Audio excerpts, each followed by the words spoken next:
dan investigasi. Yang kedua yang tak kalah pentingnya adalah terkait dengan ketentuan di pasal 10 Undang-Undang Perlindungan Saksi dan Korban. Di ayat 1 disebutkan bahwa saksi, ahli, korban, pelapor, dan saksi pelaku tidak dapat dituntut baik secara pidana maupun perdata.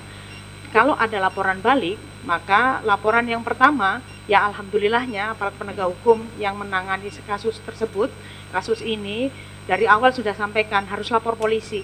Jadi itu yang kami juga apresiasi dengan kerja dari kepolisian setempat untuk menyarankan dan merekomendasi untuk lapor ke kepolisian pada saat itu di Polres Jakarta Selatan.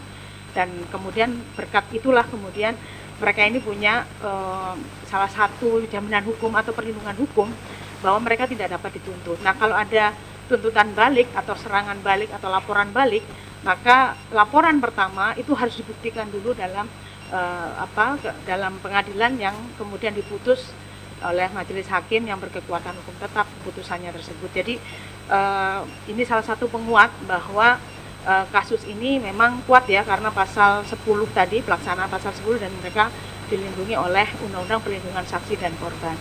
Nah, ini rencana tindak lanjutnya kami akan koordinasi lebih lanjut dengan Polres Jakarta Selatan, termasuk untuk menyampaikan ketentuan di dalam pasal 10 Undang-Undang Perlindungan Saksi dan Korban. Lalu kami juga melakukan identifikasi atau asesmen terkait dengan kebutuhan perlindungan lainnya. Demikian Pak, terima kasih. Wassalamualaikum warahmatullahi wabarakatuh. Oke, Pak Ahmad Saroni. Terima kasih, pimpinan. Saya mau tanya ke siapa? Hera. Hera kan selama sebulan ya kerja ya? Iya, Pak. Jadi selama mulai kerja dari sampai Hera terjadi hal dugaan penganiayaan itu, hari-hari gimana? Ya 4 hari saya masuk di situ, saya melihat teman ART yang lain juga dimaki-maki, diomong kasar, bahkan ke saya juga. Nah, pernah pas itu seminggu sebelum kejadian, saya ditodongkan pisau sama Bu Erin.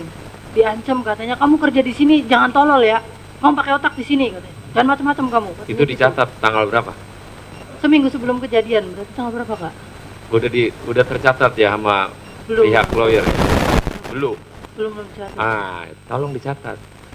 Nah, hal demikian Herawati berlaku pekerja setiap hari.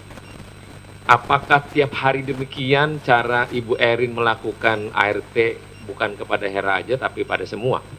Pada semua ART pasti dapat itu perlakuan kasar, omong-omong kasar. Cuman kalau yang kekerasan sekarang ke Hera saja. Di antara 2 teman Hera, mereka enggak, cuma perlakuan kasar aja, omongan kasar aja. Sama sekali Hera nggak melawan kan? Enggak, Terkait enggak. tadi barang-barang yang masih di rumah. Sampai hari ini masih di rumah ya? Iya, masih di sana semua. Handphone, baju, KTP. KTP. Nah, pihak lawyernya saya mau tanya, itu pada saat di BAP oleh penyidik Polres Jaksel, setelah itu berapa lama prosesnya sampai hari ini? Apakah Bu Erin terduga penganiaya sudah diperiksa belum? Izin pimpinan, sepengetahuan kami sampai dengan hari ini terlapor belum diperiksa pimpinan, seperti itu. Sampai sekarang itu lebih kurang sudah ada 2 minggu, lebih kurang 2 minggu dari pemeriksaan klien kami yang terakhir sampai per hari ini. Oke, terima kasih, jelas. Ada Pak Martin Tembaleka.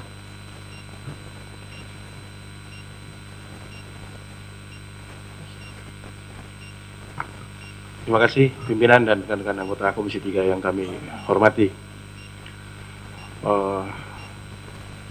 Ibu Herawati, juga, benar ya, Bu Herawati ya? Iya, Pak. Dan lawyer yang hadir, terima kasih. Dari pihak ada LPSK yang hadir juga kami hormati. Pertama-tama kami justru dalam kasus ini saya pribadi berterima kasih karena ibu ini berani speak up soal kekerasan yang dialami, dan saya juga yakin pasti banyak sekali kasus-kasus seperti ini di Indonesia ini pasti banyak sekali dan mereka nggak berani.